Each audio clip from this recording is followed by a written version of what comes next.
So welcome everybody to today's NCD webinar. It is the first of a series of total 4 in this year, 2022. This webinar will be recorded and will be made available for all who are part of the NCD coach community.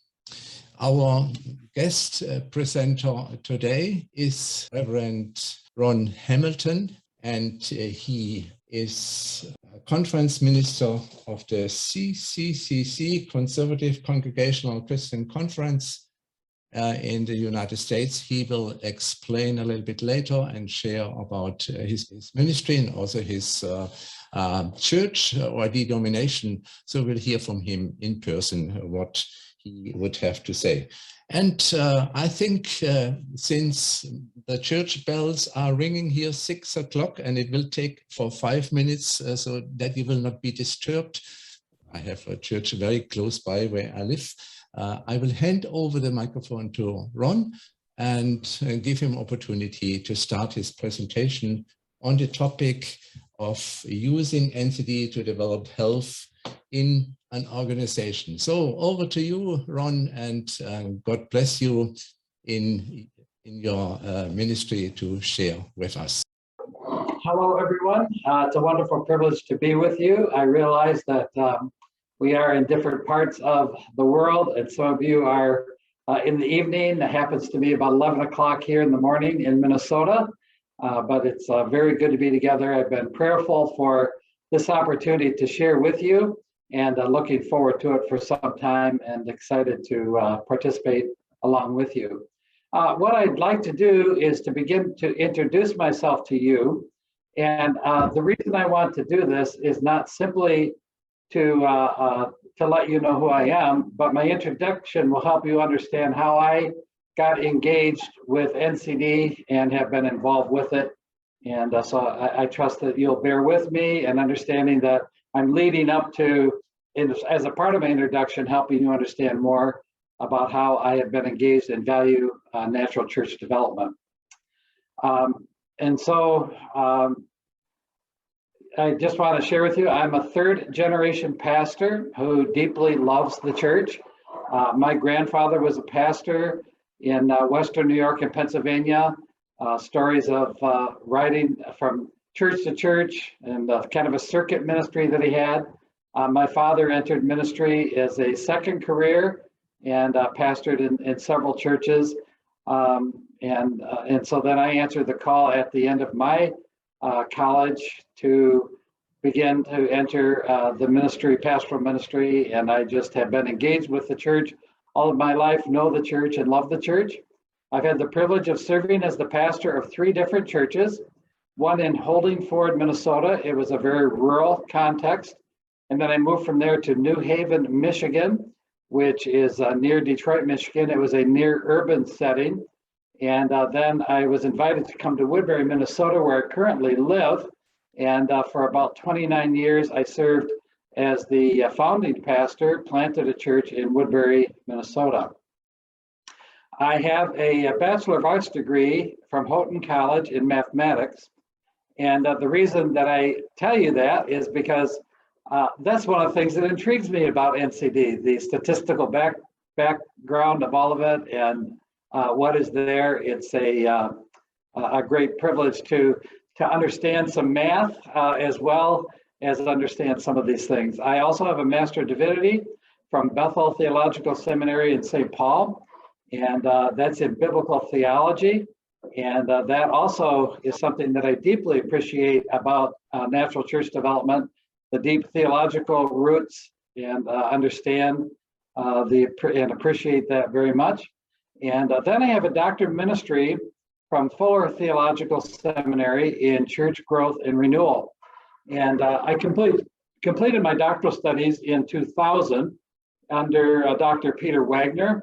And at that time, the emphasis was upon the quantity growth of the church. The doctor of ministry program allowed me to implement certain things with the congregation that I was serving. And they would always come back and ask me about matters of quality. And they would say, yes, we want to see our church to grow and to be healthy, but are there ways to measure quality? And my answer to that, even though I held a doctorate degree, was I can't answer that. I'm learning about how to grow the church, and I believe God cares about quality. But it was soon after that, when I completed my doctoral studies, that I was allowed to take some courses for free. And one of the first courses that I took was a course in natural church development at Fuller Seminary from Dr. Bob Logan. I'd had other classes from him. This was in 2001, and about the time that NCD was brought to the United States of America.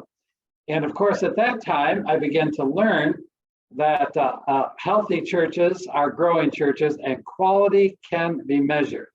And so at that time, I began to take this back to the congregation that I was serving. And the members of the church were quite excited about that. And when I came back with the idea of beginning to implement NCD survey in an NCD health cycle at the church, they were very welcoming of that. And so from 2001 through 2006, we had 3 surveys and worked along with that over a period of 5 years. That led me to become quite enthusiastic about NCD. And so I got the certification as a coach, and I've coached churches in our denomination and outside of our denomination in Minnesota, Wisconsin, and Iowa. What I want to do today is to talk to you about what has happened to our denomination, and I'll just tell you a little bit about who we are and how much NCD has influenced this, and I believe has helped us as an organization, as a denomination, to really become healthy, and these kind of things that we have been able to implement along this line. The Conservative Congregational Christian Conference has been around for almost 75 years. We will celebrate our 75th anniversary in 2023. We began as a group of evangelical, biblically oriented Congregationalists that wanted to maintain congregational polity and also the biblical theology. And so our group was started in 1948. We currently have about 300 churches across the United States. A large concentration of our churches are in the New England area. That's where Congregationalism still is quite strong. But we are represented across the country, particularly across the northern part of the country. We do have churches in the Southwest and also in the Southeast. One of the unique parts about the 4 Cs is that we also credential pastors, and we actually have about 800 pastors. Some of those pastors are engaged in conference churches, and some of them are in non-conference churches, but we license them. So our total membership is approximately 1,100 people. We went through a time of transition in 2007 when we had the opportunity to really launch our ministry of church multiplication. We had a bequest of some money that was going to help us. And so we came and gathered together as church leaders in our church multiplication movement and said that we felt that God was leading us to develop a church multiplication movement that was supported by healthy pastors and healthy churches. Already the NCD influence was there as we began to talk about health. And we turned to a group called the Praxis Center for Church Development. These are some proteges of Bob Logan, who had developed a whole concept of church development, basically around church health. And they came and consulted the leaders of our denomination, and they began to help us think about ministry together and life together as being organic, really life on life. And we began to value life on life relationships. They helped us to think of the church as an organism and not an organization. And I will confess to you that much of our early efforts in church multiplication were training that were much more toward a business model and not so much around the idea of really health and seeing the church as an organism. And this was a healthy conversion for us to be able to say, this we believe is truly the biblical model for church growth and church health, to see the church as an organism. And so early on, we adopted natural church development as our assessment tool, and currently still utilize it to recommend to all of our churches that are looking for assessment. And our church development process begins with an NCD process. We encourage NCD to be used in our interim ministries. As we work with churches that are struggling, we try to help them take an NCD. It's an active part of all that we do. What I want to share with you is coming out of this consultation became what we called a 4C way of life. And so our requirements for membership in our conference are that you would agree to our statement of faith. It's a pretty basic statement of faith that holds to the basic tenets of biblical orthodoxy and also to congregational polity. But we believe that God was calling us life on life in an organic way to share life together. And it's built around three things: our passion, our pathway, and our priorities. Our passion is to live in obedience to Jesus as we love God, love others, and as we go, make disciples. Our pathway is around 7 guiding values that the Lord really laid upon our heart. The first is a culture of believing prayer and intercession, that we believe that this work is the Lord's work. We're not owners of it, we're stewards of it. And so unless we really trust the Lord in prayer and intercede for others in the body of Christ and for the work, we're not being obedient. So a culture of believing prayer and intercessions. Healthy pastors, we believe that we are never stronger than our leadership, and we want our pastors to be healthy. Healthy disciple-making churches, that's how we measure the health of our church, not by the size of the buildings or the budgets or the membership, but are they truly making disciples? Healthy church multiplication, planting new healthy church, disciple-making churches. A community that lives out shared life and shared mission. We understand that some have mistaken congregational autonomy for independence. We think that God calls us to be interdependent, to share life and mission together, that we value a culture of peacemaking and reconciliation. We live in a broken world, and we believe that the church and the followers of Christ should stand against this and speak and live out the full shalom of Christ and the promises of God, to be ministers of reconciliation. And then we want our membership to be reflective of the harvest field's diversity. We understand that our world is changing, and we want to be effective in evangelism to reach all people of all ages and of their ethnic backgrounds and things along this line. Our priorities are church development, church multiplication, and conference care. And these things really guide our 4C way of life. And so what I want to do today is to share with you, I believe that NCD is a wonderful tool for local churches to become healthy and to measure their health. And I believe strongly that healthy churches are growing churches. But as an organization, as a denomination, I believe that NCD is embedded in all that we are doing. First of all, we use NCD as our tool for evaluation. I shared with Bert earlier, if a church wants to do something else, we certainly don't stand against that. But if they're looking to us to say, how can we best understand the health of our church, we strongly recommend the NCD tool. We use the quality characteristics as the evaluative tool for church health. And so whether a church is involved in NCD or not, we are constantly talking about the quality characteristics, and our membership understands this, and we introduce this to our people in many different settings, even if they're not directly involved in a NCD church survey cycle.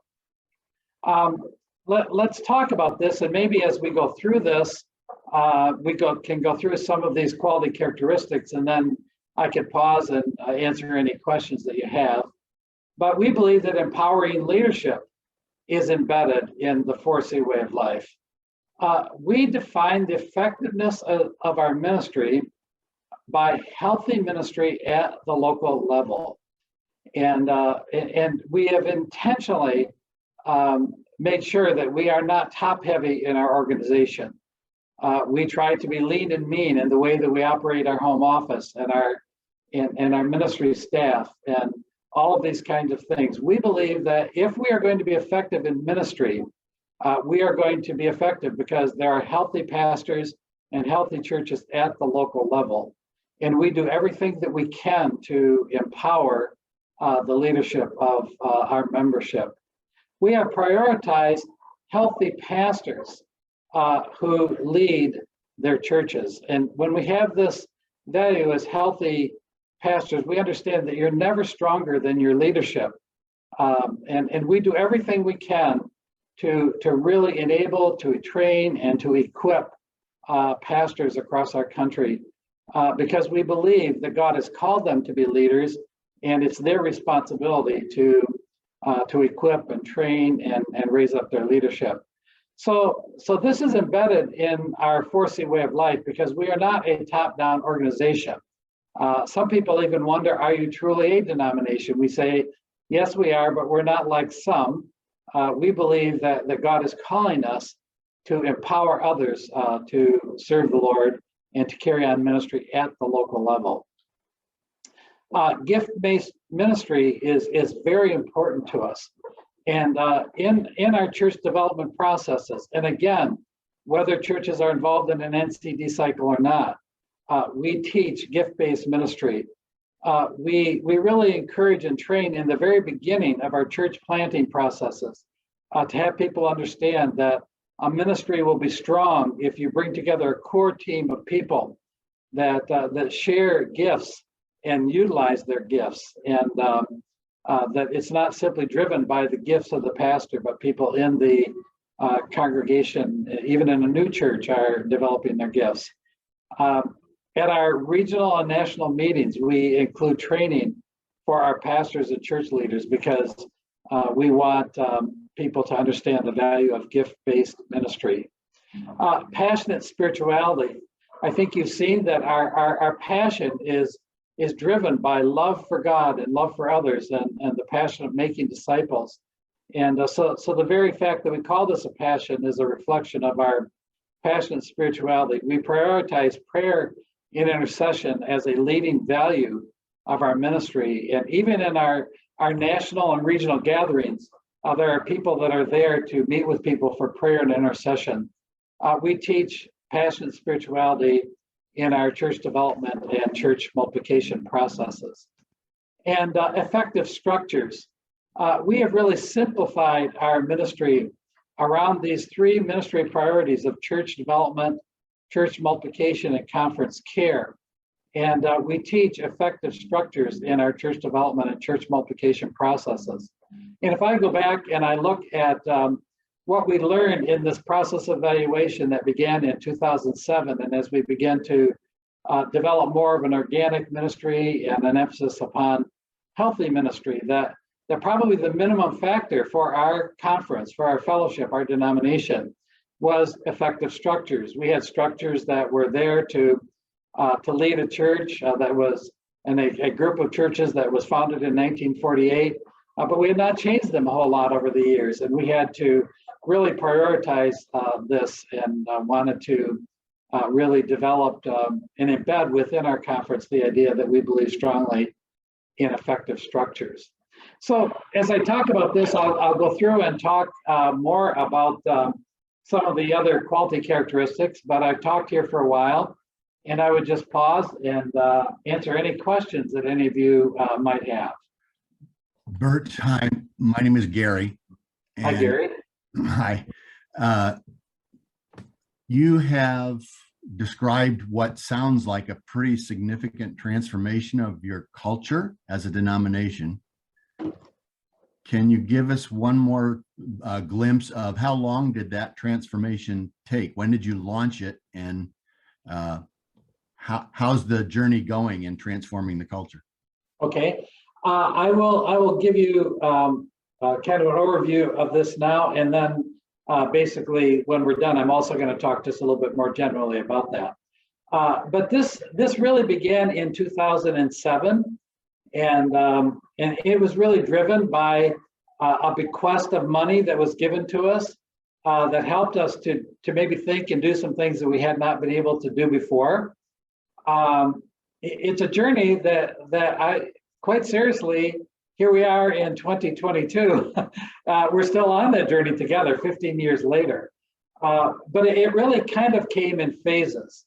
The first thing is the ministry staff had to really buy into this and understand that we really needed to be healthy as a group. The ministry staff then took it to our board of directors, who appointed a guiding coalition to look into this, to prayerfully look through this, to examine it, and be able to prayerfully discern what it is that the Lord would have us to do. Out of that guiding coalition came these 7 guiding values that I shared with you earlier. Following that, then, the board appointed a structured task force because they felt if this was truly going to influence, that we had to look different. And this led to different structures that really led to a whole bylaw rewrite for our denomination. And we said that we had, over the years, added all kinds of committees and doing different things. And we felt that we really wanted to prioritize. And so our bylaws were completely restructured to say, if we're going to do life together, we have to prioritize these ministries of church development, church multiplication, and conference care. And we actually stripped away other committees, and we put the task of those committees under these 3 priorities. And that led to that. And that was passed in 2016, which was 9 years after we began this journey. Since that time, we have begun the full implementation of that structure, and are still working on implementing that and working on training, particularly in the area of healthy pastors and things along this line. So, Gary, the question is an excellent question. And the reality is, it took us about 15 years to get where we are today. So thank you. Anybody else?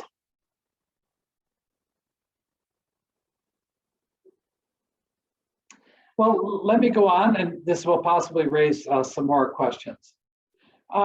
Inspiring worship is embedded in our 4C way of life.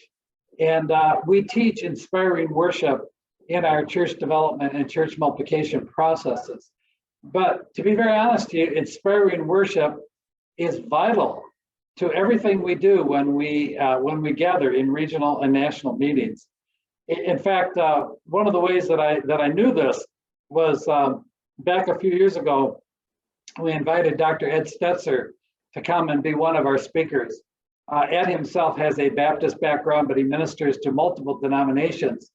And he walked into our plenary session in which we are gathered in worship and sharing together. And he leaned over to me and he says, "I didn't know the Congregationalists worship the Lord this way and that they could sing like this." And so the whole quality of inspiring worship is vitally important to us, and we share that together and we teach it into our churches. We try to be sure that our new churches, as they develop, have this as a quality characteristic, and then it's a part of all that we do as we gather together. Holistic small groups. Again, we teach this and in our church development, church multiplication processes, but in our restructuring under conference care, we believe that the deepest and highest priority that we have in conference care is to develop community pastor groups that can meet in their local setting. Ideally, these people would meet on a face-to-face on a monthly meeting, and we've given them tools where they could share and not just share ministry skills, but share life together, the ups and downs of ministry, to learn how to pray for one another and to live out that value of believing prayer and intercession, to be supporting and caring and loving for each other.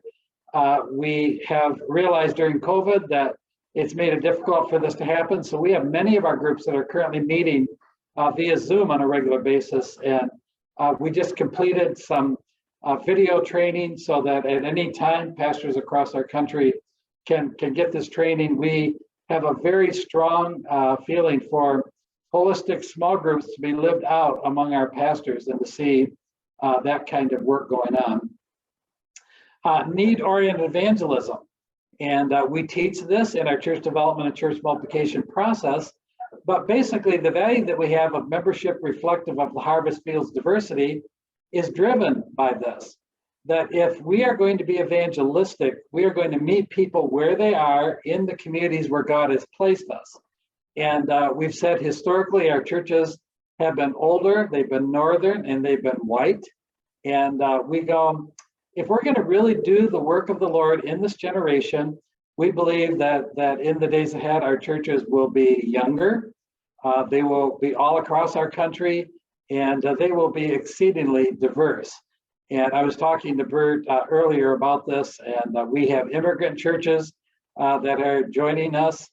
He shared that NCD is now getting implemented in Burundi, and we have a church of immigrants from Burundi in the Portland, Maine area, and we value this and cherish this, and we want to look differently, not because of any quota or anything along this line, but we feel it's a reflection of our commitment to need-oriented evangelism.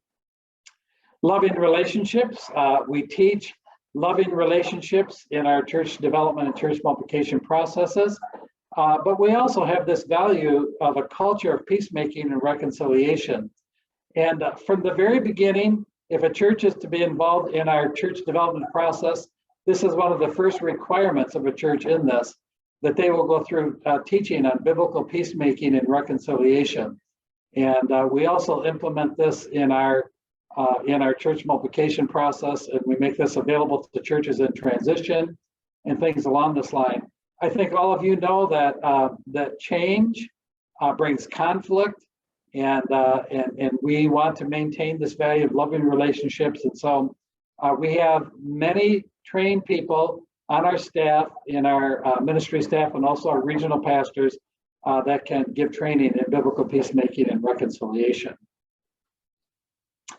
Let me go through the growth forces, and then I'll just I'll pause and maybe give opportunity. The growth force of interdependence is also very important to us. And we have these three ministries of church development, church multiplication, and conference care. But our ministry directors have said, if you lift the hood of each of these cars, which would represent that, the engine under each of these is making disciples. And so we see a very strong interdependence between church development and church multiplication and conference care. And our ministry directors work closely together to develop our overall ministry. And I hold monthly meetings of these directors, and they find that they're learning from each other, growing together, appreciate the relationships.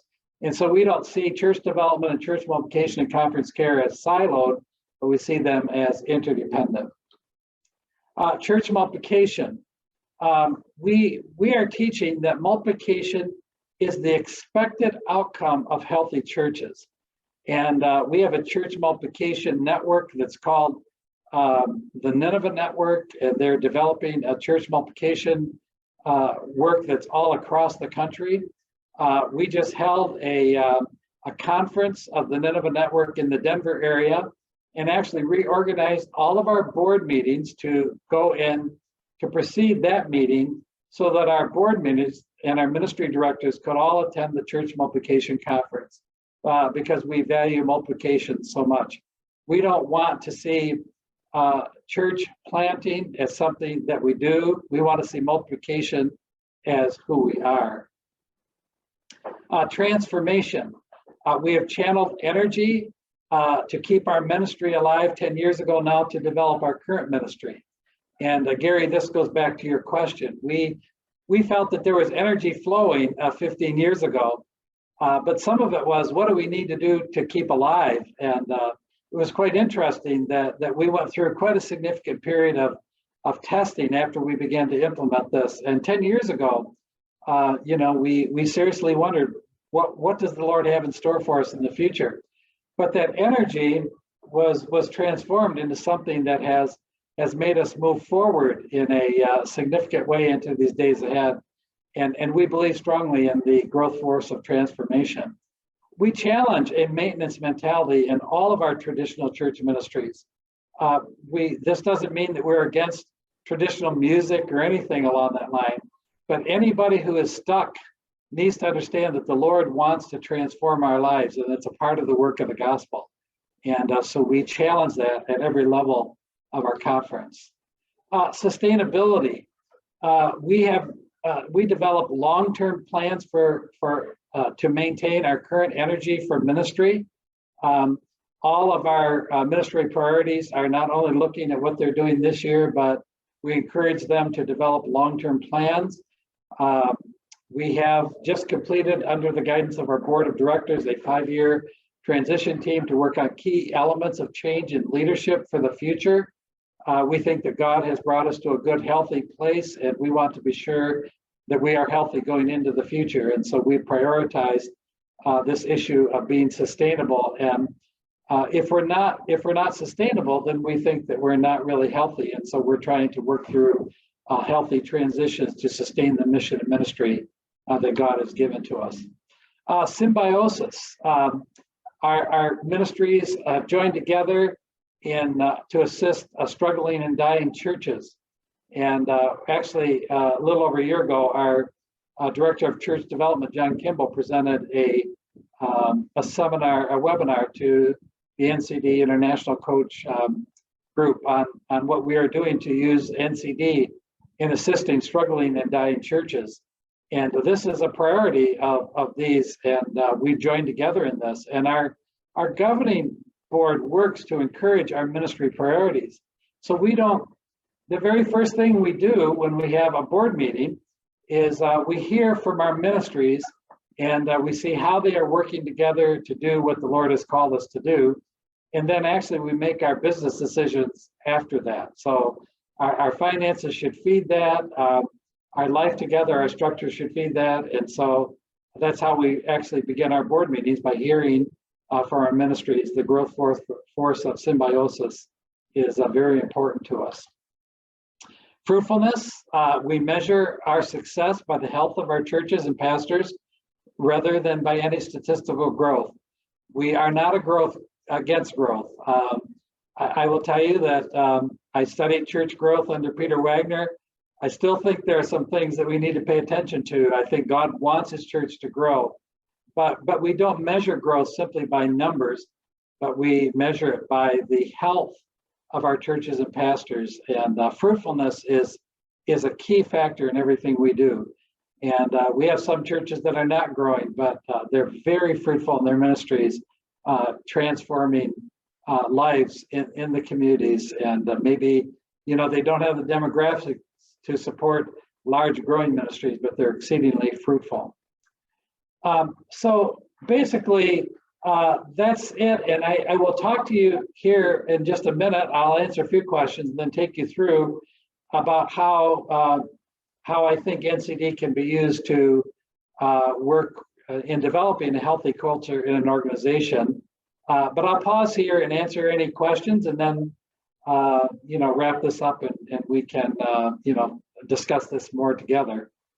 Rod, we do have a question from our NCD partner New Zealand, Neil Adams, and he is asking you, have you compared pre and post-COVID surveys? How has COVID affected church health?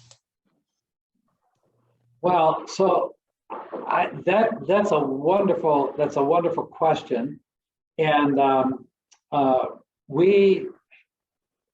because the United States is so broad, it's hard to say that COVID has affected us in one way generally across the nation. I would say particularly on the East and the West Coast, our churches have experienced more significant shutdown due to COVID, and they have had limitations with the guidance from the government in that areas.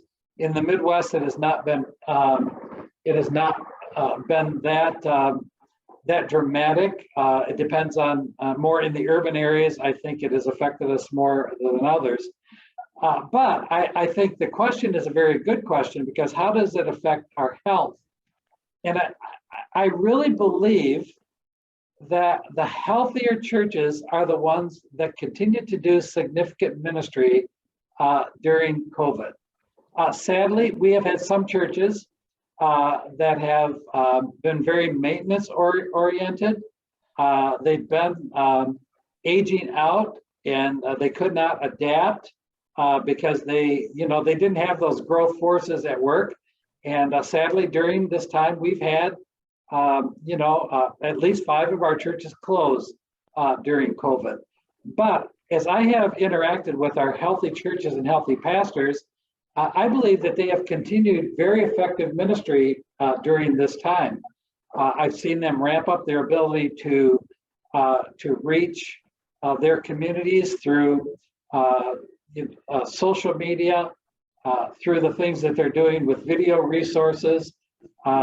We have some churches, particularly in the East, that have told us that their churches have literally grown during COVID because they've used their video resources to interact with the community in ways that they've not. And as people have come back to church, people have come that have not attended church in the past, and things along this line.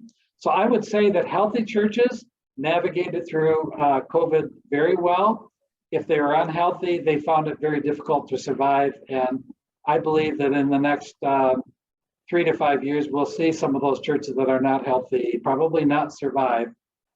That's one of the reasons why we're having this initiative of trying to work along with them and see if we can't replant ministries or do something along that line. So, but it's an excellent question. Have you actually done church surveys pre-COVID and followed up with surveys post-COVID to actually see the difference? Are you speaking of NCD surveys? Yes. Yeah. No, we do not have that data to this stage. But I think that will be very interesting. So, yes. One other question, and that is, have you done a corporate set of NCD guides? Are you saying corporate? Yes, like a single set of guides produced from all of your churches that have surveyed. I would say that our church development process is starting to develop those kind of resources along this line, because it's so deeply embedded in everything that we do in our church development ministry. And so I would say that our church development ministry is beginning to develop those kind of resources. Okay. The question comes because Adam Johnson in Australia produces a set of guides, if any denomination wants them. Okay. I was interested to know, if you'd done it, what your top 10 questions were and your bottom 10 questions, because I think they would be significantly different from many other churches. Yes. So thank you for that, counsel. We just actually finished last month. We had training with NCD and things along this line, and we're seeing the growing number of resources that are available. And our this is led by our church development ministry director, and so I appreciate that, and we'll share that with him. Okay. We have another question from Gary Deal. How are you enlisting local congregations toward engagement and development of multiplication processes? Okay. So that's an excellent question, and I want to tell you that this is a developing process. And so in the United States of America, I don't think it's simply true of our denomination. I think it's probably true of the American church.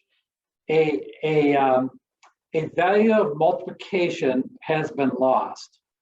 And so I began by working in our denomination before I was appointed as conference minister as the director of church multiplication.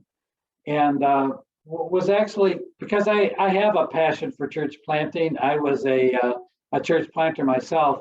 And so as I began to go out and visit with pastors and churches, I felt that I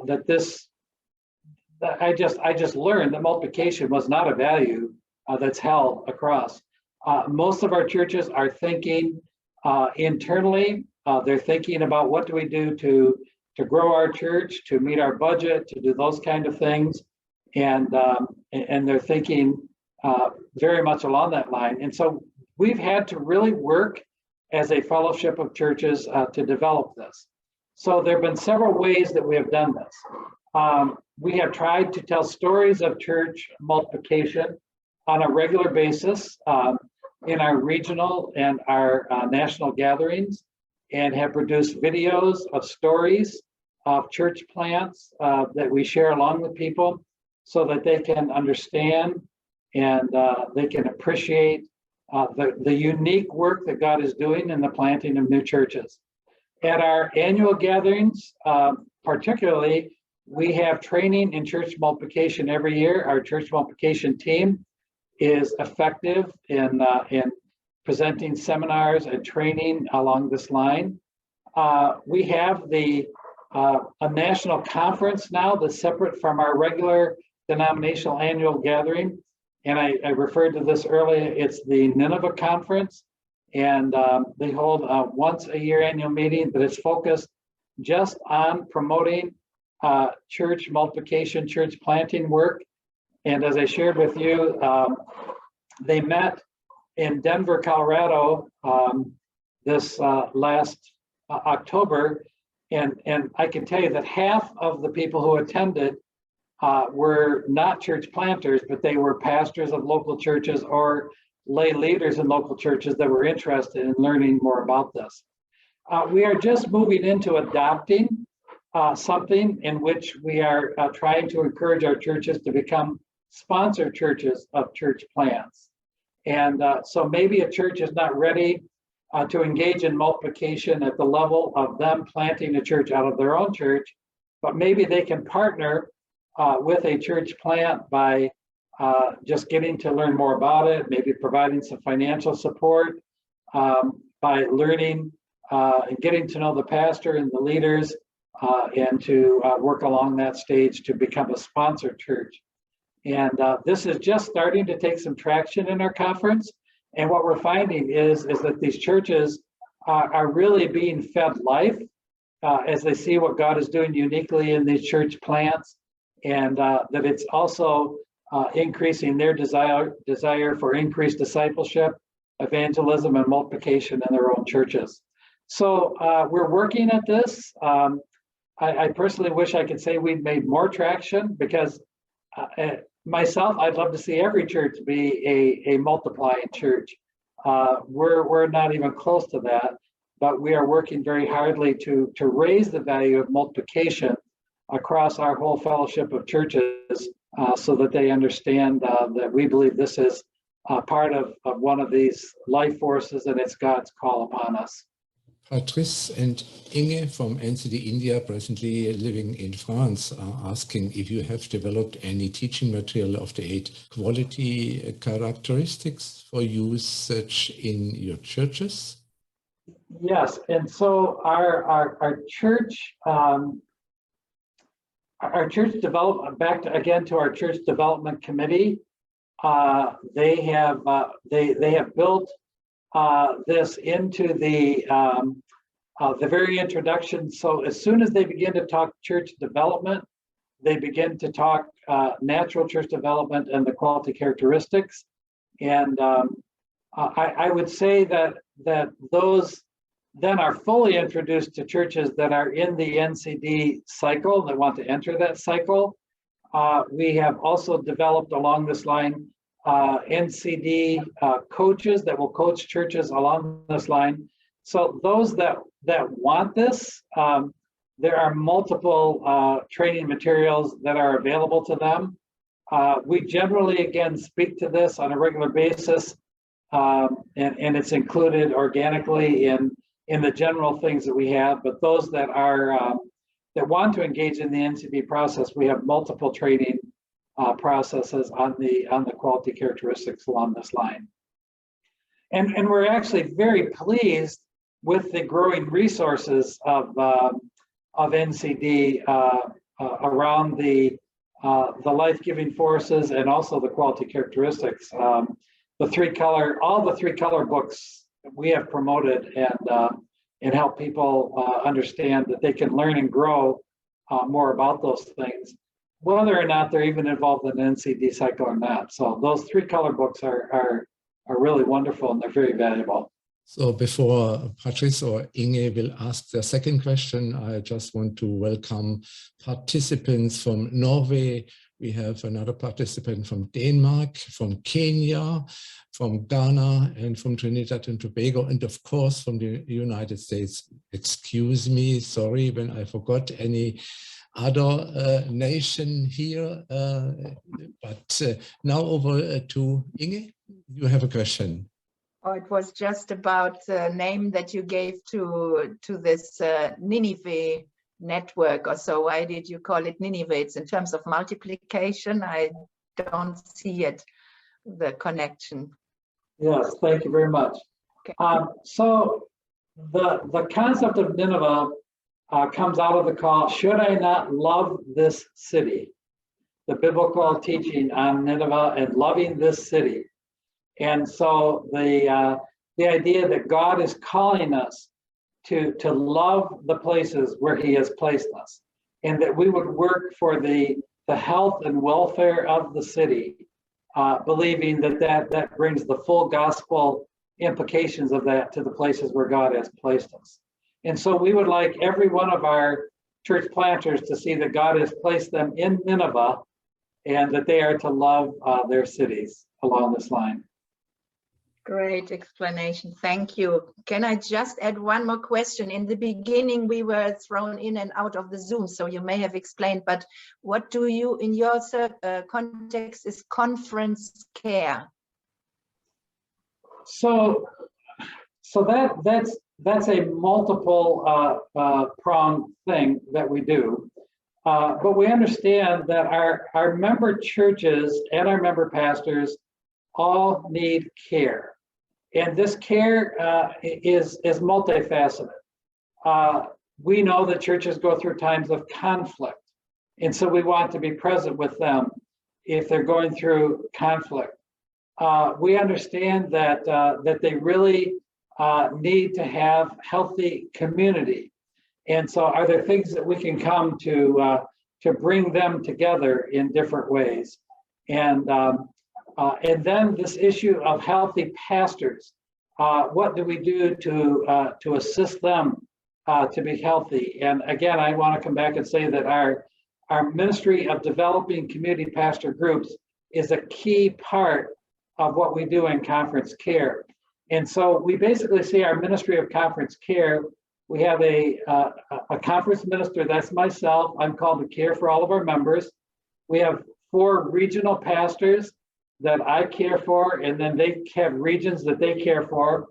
Each of those regional pastors has area pastors under them in more particular areas where they're training them and equipping them to care for the churches and pastors. And then rising out of this are our community pastor groups where pastors are meeting life on life and sharing that way. And again, back to the original value, you see, we think that we are the strongest when at the local level, our pastors and churches are healthy. And so we're trying to do everything we could do to care for them at that local level. And occasionally, we get into this situation, and we're seeing it increasingly in the United States. The churches may not know, am I going to be around for 10 years or longer? So we've initiated this ministry of Turning Point, which is a combination of all of our ministry priorities. And we move alongside to care for a church tenderly, not to criticize them for getting in the place where they're at, but to help them understand. Maybe they just need more resources. If they can get in our full church development cycle, we'll take them through that. If not, we do something we call directed development, where we have them take an NCD survey and we say, let's just work on one quality characteristic, your minimum factor, to see if we can't bring life back to this church. If the church is truly in a legacy situation, then we say, is there a way that we can replant this ministry and see something vital stay in this community? And so we're working alongside, even in that, to care for churches and to understand that the Lord loves his church, and he grieves over the lack of vitality in his church, and we want to walk alongside our churches at every level, at every stage. So, Great, thank you. That really shows a super picture. Thanks. From Neil Adams, New Zealand, how did you get buy-in from the whole denomination to embrace NCD? So I want to go back and let's talk about energy transformation, okay? So basically, our denomination began when they felt that in the United States of America, that segments of the Congregational movement were moving away from biblical values. And so what we did as the Lord was leading us into this new way of life, we undergirded all of this with strong biblical teaching on every one of the quality characteristics. And we said to these people, this is not something new that we learned from some consultants. This is rooted in the scripture of all that we are and all that we have. And so, you know, that's very easy. There are multiple teachings in the Bible about prayer and intercession. But healthy churches, you know, in teaching that God wants his church to be healthy, and going back and looking in the book of Acts, what made the church healthy, and laying biblical foundations. And so I really believe that this idea of energy transformation, there's a high value among our pastors and churches for biblical theology, and we tried to build this into everything that we did. The other thing that I think that we did was we valued the quality characteristics of loving relationships. And we held multiple retreats across our country in which we would, particularly in the community pastor training, we would introduce them to the 4C way of life. And we would actually sponsor a training event where pastors would go to a retreat center and would be there for a 3-day period. And they would share life together, and we would introduce to them the 4C way of life. And so they weren't just learning this in their heads, but they were learning it in life-on-life relationships. And then they shared together as fellow pastors, how is this working for you? And what's the potential for this in the context of ministry where you are?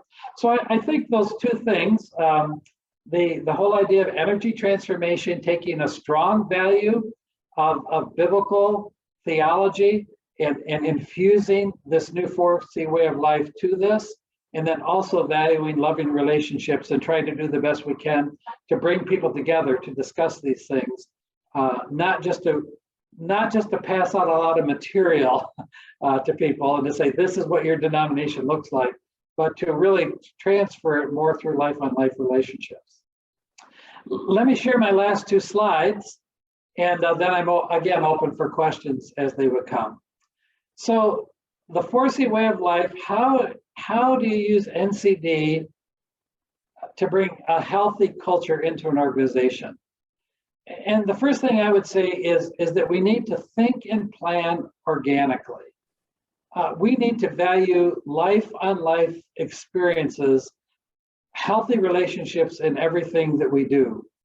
So we just concluded our meeting of our board of directors. They meet face-to-face twice a year. They also have a web meeting twice a year. But in our face-to-face meetings, the very first thing that we do is we meet together and we don't talk any business. We talk about life-on-life relationships, and we spend a whole evening sharing and praying for one another. And I shared with people, we had wonderful board meetings as we met, but I think that was all grounded in the fact that these were people who knew that we cared about them individually. We didn't care about simply building a denomination, but we cared about every person there in their life and their ministry. And we shared and we prayed for them. And along with that, we discussed how it is that this forcing way of life we can build into them. We need to think and plan organically. I think that we need to continue to pay attention to growth forces. And you know, I've talked to you about how the idea of the growth force of the need for effective structures, and how we took some negative things were happening, a concern for staying alive, and then out of that took the energy for that in developing more more effective structures in our conference. And I told people I knew that God was at this because we had a national gathering in which we had a bylaw revision and an annual budget passed unanimously. It was wonderful. And I think this was an evidence of God's work transforming us. And I think we've got to continually look and say, how is God at work biotically in our organization? And not just look at again, like a church in maintenance would say, you know, what are our numbers and what's our budget, but what are the dynamics of what God is doing? And then I think, you know, evaluate quality on a regular basis using the 8 quality characteristics of NCD. And I think that the questions that have been asked here would be, would be good advice for us to continue to promote these quality characteristics to all of our membership, whether they are engaged in an NCD process or not, to help them understand that God cares about the quality of the church. Healthy churches are growing churches, and quality can be measured. And I think if you do this, not only can you help local churches through an NCD cycle, but a whole culture of an organization and a fellowship like ours can be changed through this. I want to end just by sharing this diagram, the all by itself principle. I want to share with you, it's my joy to be the conference minister at this stage of our life. It is a fun ride. It's taken us a long time to get to this place. We had to take some of those square wheels and deal with them and that. But today, God is at work. Our staff is healthy. They love each other. They're sharing together what they do. I believe there's a great level of trust for us that's growing among our membership. God has provided financial resources that we never thought we would have in the past, simply because we've been obedient, and He's helped us along this line. I cannot overstate how I have experience at a local church level and now at a denominational level. If you allow God to do His work to build health, it is a great ride. The all by itself principle really works. Thank you, Ron. I've got another question, and that is, how regularly do you expect each local church to survey do the NCD survey? All right, so our teaching from the beginning is that NCD is not a one-time evaluative tool. I believe, honestly, NCD is not that valuable, but it's a one-time evaluative tool. So we try to teach from the very beginning in NCD coaching that this is the beginning of a process in which the church health will be reevaluated in the future. So I think it's important to say from the very beginning that we tell people that we want to see an NCD process instituted in which there will be regular cycles of NCD surveys happening. And we've learned with the tools then to do comparison studies. Now, the question of how often, certainly 1 year would be the absolute minimum. And I think it probably for us is more like 18 months to 2 years. We have just found out that good health, if I told you it takes 15 years to turn around a denomination, it takes that long to turn around a church. And we've learned not to try to rush the health process and to give full implementation to the kind of things that we're working with these minimum factors. And so I would say that the cycles of doing another survey to us, probably 18 to 24 months would be the shortest period that we would have. Another reason why I asked that question is because when you go to see the doctor, sometimes your health is in such a state, he will say, I need to see you again in 3 months' time. Do you have churches where you would recommend a resurvey even in 6 months' time? This is my opinion from being engaged with NCD. I would say the more sick a patient is, the longer time they need, but they need the regular interaction with an NCD coach to do this. And so, you know, I personally share the experience of church health to my own personal health. I went to the doctor one year and I found out that I had prostate cancer. I didn't know it. I was very healthy. I had just run a marathon, okay? I had to deal immediately with the issue of my prostate health and had to go through surgery. But I went on a regular basis to see the same doctor to address that one condition until God gave me healing. And so I think it's my opinion that the sicker the patient is, the more they need to see the doctor to address the one thing that they're really dealing with.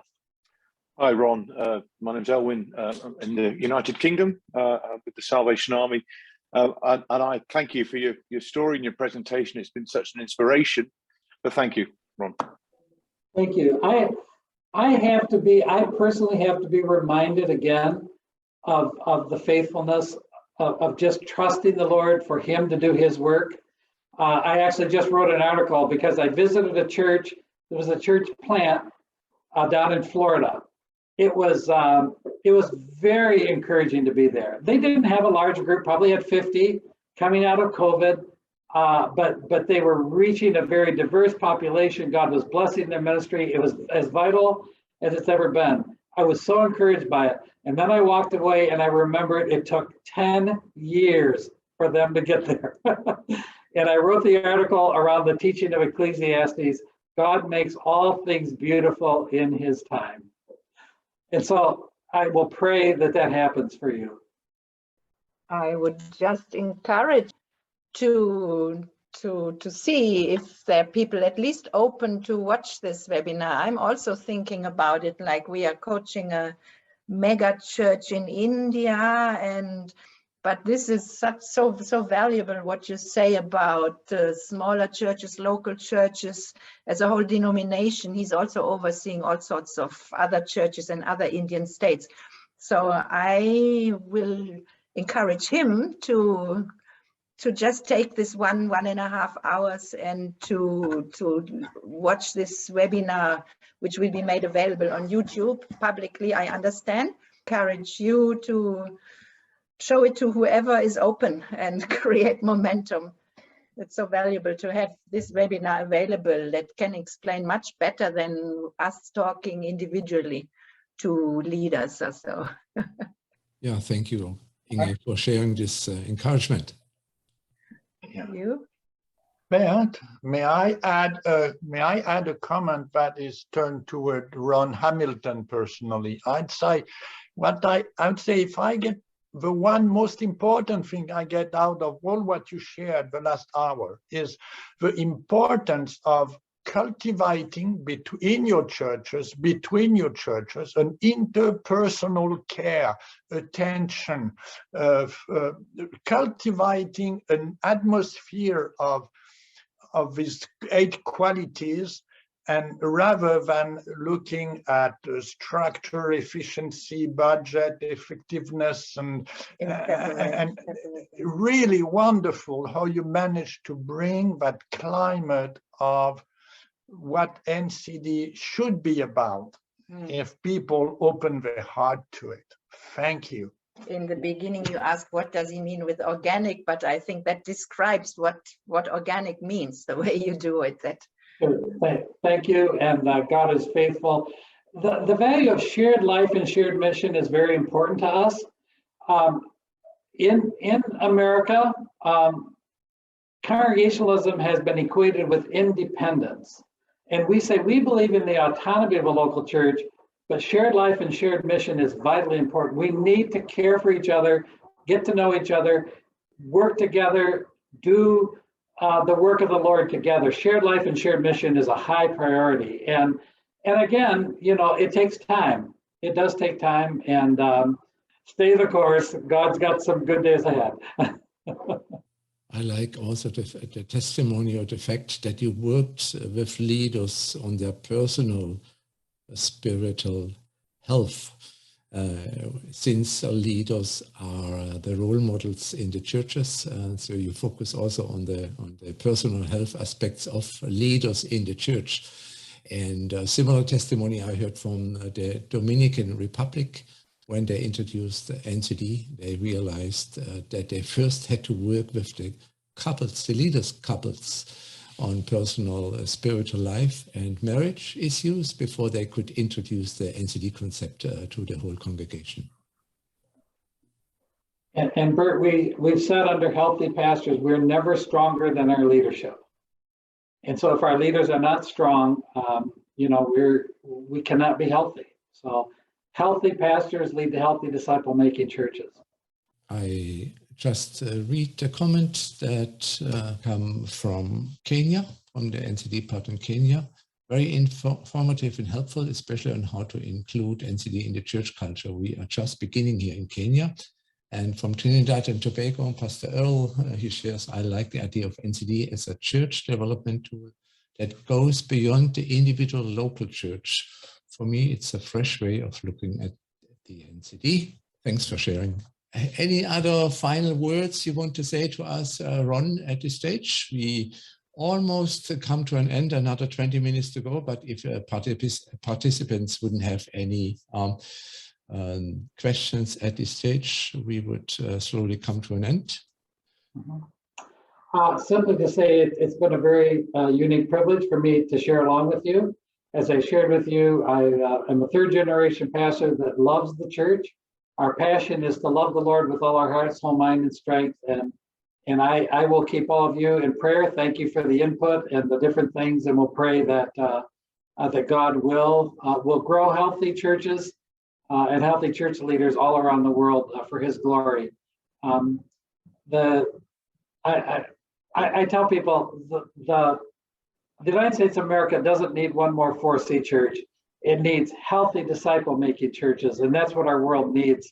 I think God has called the church to do His ministry in this generation around the world, and I will pray that God will do that.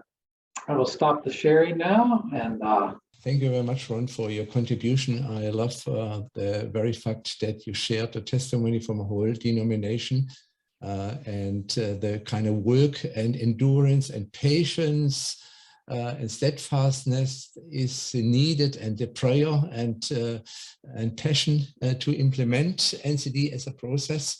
I believe this video recording will be very helpful also for the churches and networks of churches and denominations in the future that will watch it on YouTube, especially when they consider starting NCD in their denomination. So thank you very much for sharing with us for this session today.